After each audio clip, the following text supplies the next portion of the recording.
Hello, hello. This is going to be my second IGTV episode, and I think if you're watching it live, you can't see what the topic is, so I'll tell you.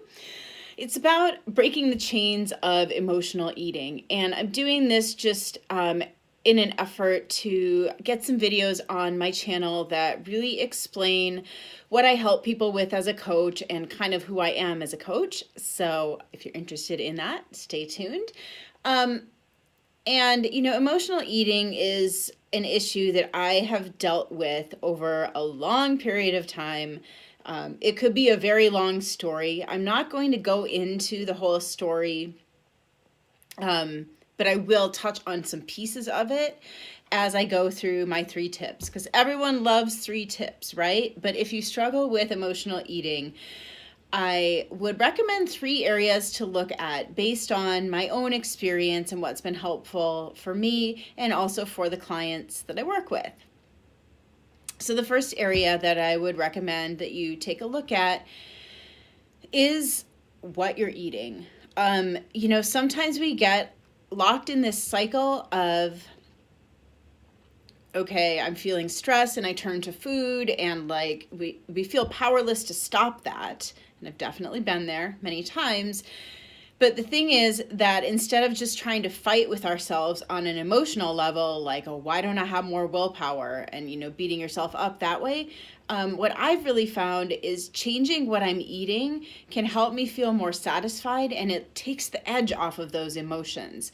So just to give you an example, eating more protein was really one of the keys for me. And, just recently, like within the past year, I, through the nutrition program that I had followed starting last January, it was with the 80-Day Obsession workout program. It was like a time nutrition program. But the point is, it got me eating a lot more protein than I thought I needed or than I was used to. And I really noticed that my hunger went away. It's actually pretty hard to maintain eating that much protein. Like, it just requires a lot of planning and a lot of food prep and like really focusing on getting that much protein in a day. If you work with me as your coach, I would help you exactly figure out a plan for like what to eat at what time and all of that. I'm not going to get into those details, but my point is, like, that's why it's been a little hard to maintain, at times. But when I do it, I notice that strong emotions don't seem to have as much of a hold on me, because I feel full and satisfied from the meals that I'm eating most of the day. It's like, not allowing myself to get hangry. Then I can make more kind of reasoned decisions about how to respond to things that happen that are emotionally triggering. At an earlier time in my life, I realized that I was not eating enough fat, and that was making me constantly hungry. So in general, for me, like, it's not the same for everyone necessarily, but for me personally, eating more protein, making sure I'm getting plenty of healthy fats, and keeping the carbs a little lower. That's where I feel the best, where I'm able to kind of just separate what's happening emotionally from the food that I'm eating, and, eat more to fuel my energy, but not so much to feed my emotions. So that was one change I made that really helped me with this.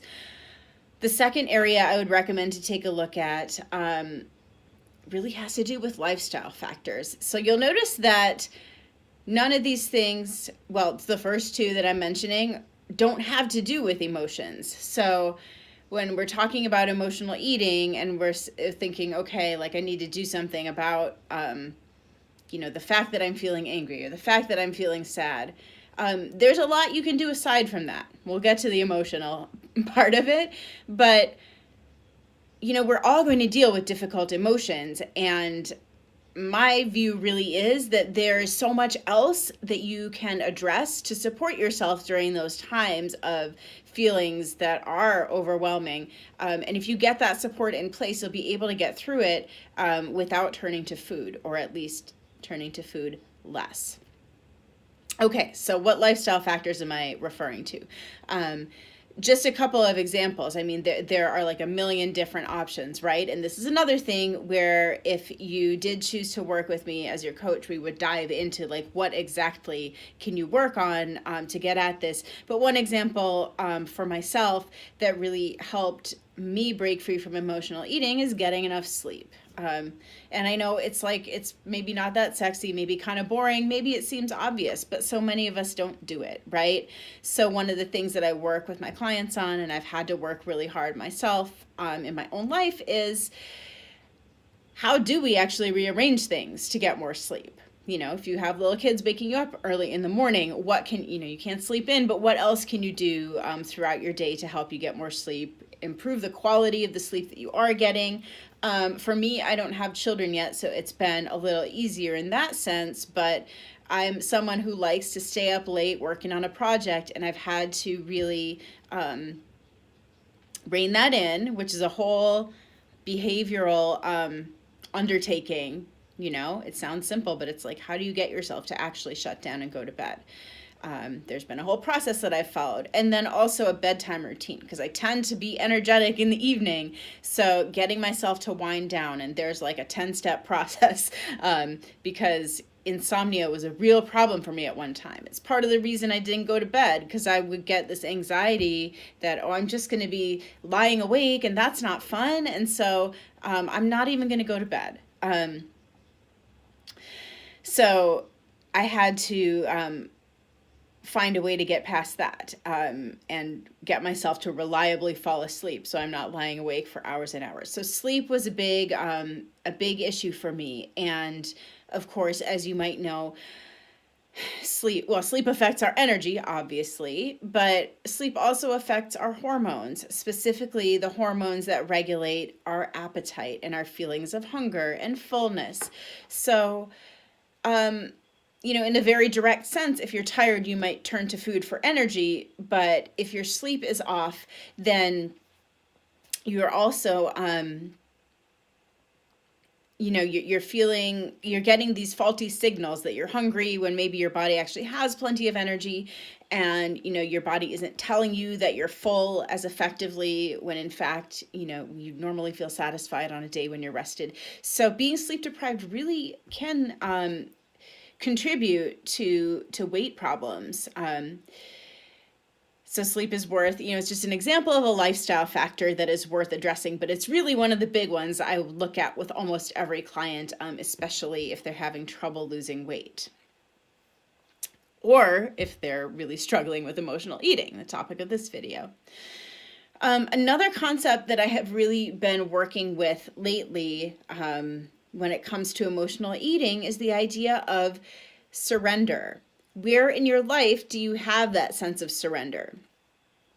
And, you know, this is not something I made up. This comes from my nutrition mentor for my certification. It's something that she uses as well, but I think it's a really powerful concept.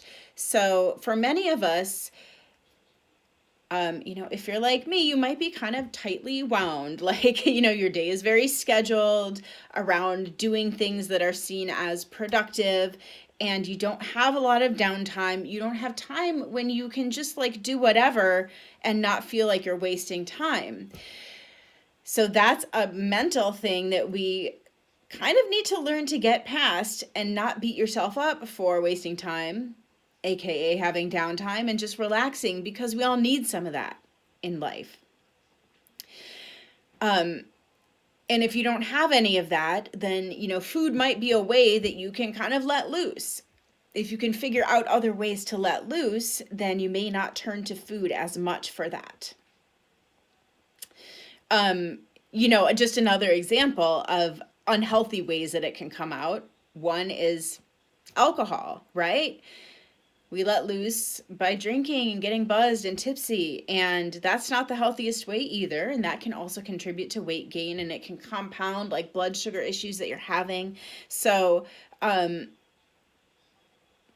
overall point is, if you find yourself turning to these methods of surrender that are not serving your health, if you can find ways that are a little more more just beneficial, Whatever it might be for you. Maybe it's like just listening to music, taking a bath. I mean, there's like a million things I can think of. And again, this is something I work with my clients on, giving some more suggestions and helping you work through it. But it is worth finding what feels like surrender to you, aside from having a treat or aside from having a cocktail. Okay, now number 3, we get to actually working on the emotions, right? This is emotional eating, and we can't have a life free from emotions, or we wouldn't want to, right? And it's just, it doesn't exist because emotions are part of life. And in fact, when we try to numb them out and stuff them down, that's often when we get into trouble with food. So, the first 2 tips that I gave you, taking a look at what you're eating, macronutrients, eating enough healthy food. And then number 2, looking at other lifestyle factors. Those are really just ways of supporting yourself through whatever emotions you're experiencing.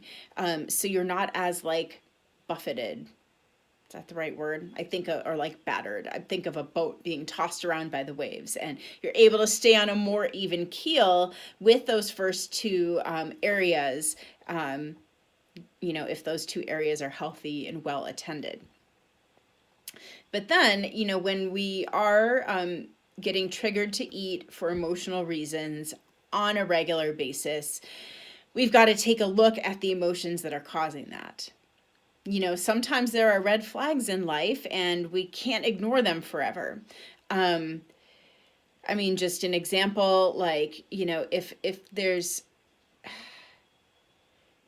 if there's something in your relationship that's not right, like in your marriage or, with your romantic partner, and if it's constantly driving you to eat out of anxiety or stress, at that point, it's not really about the food. That's part of why you would want to address it, but there's also probably something that's just not right in the relationship, and that's worth addressing on its own, regardless of the issues that it's causing for your diet and your health. Just your emotional health is important too. And if there's a situation or a relationship in your life that's just constantly stressing you out, it's worth taking a look at what you can change there. Having a conversation with the person, going to counseling, maybe getting out of the situation. I'm not saying there's only one kind of solution, but the point is to look for a solution instead of just, ignoring it and letting the situation continue. And again, I hope that this video is food for thought for anyone who is struggling with emotional eating and provides you with some avenues to explore. That's always my intention with these videos, for them to be a free resource.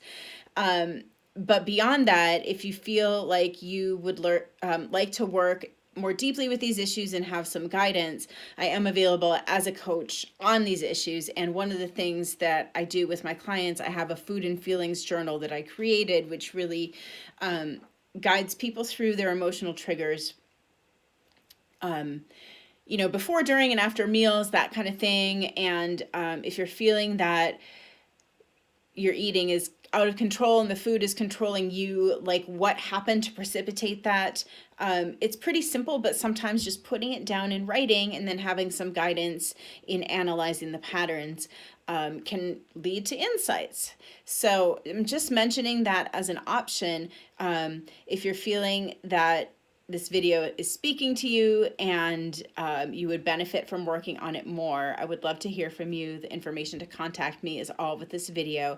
And if you are struggling with emotional eating, above all, I just want to say that there's hope. This is a very thorny issue, and it's something that can take a long time to unravel, but I promise you it's possible to change. Sometimes it really feels impossible, and I've definitely been there, feeling like I can't believe this happened again. Have I learned nothing? And 2 steps forward, 1 step back. It really feels that way a lot of the time, but you have to celebrate the small changes that you're making, and change can be really incremental.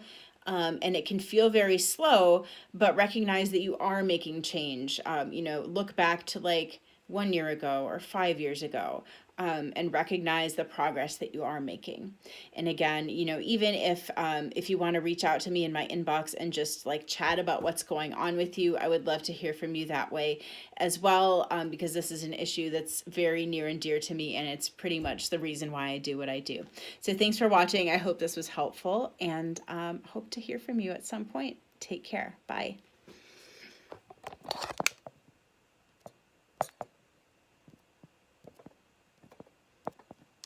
It's not letting me end the video. There we go.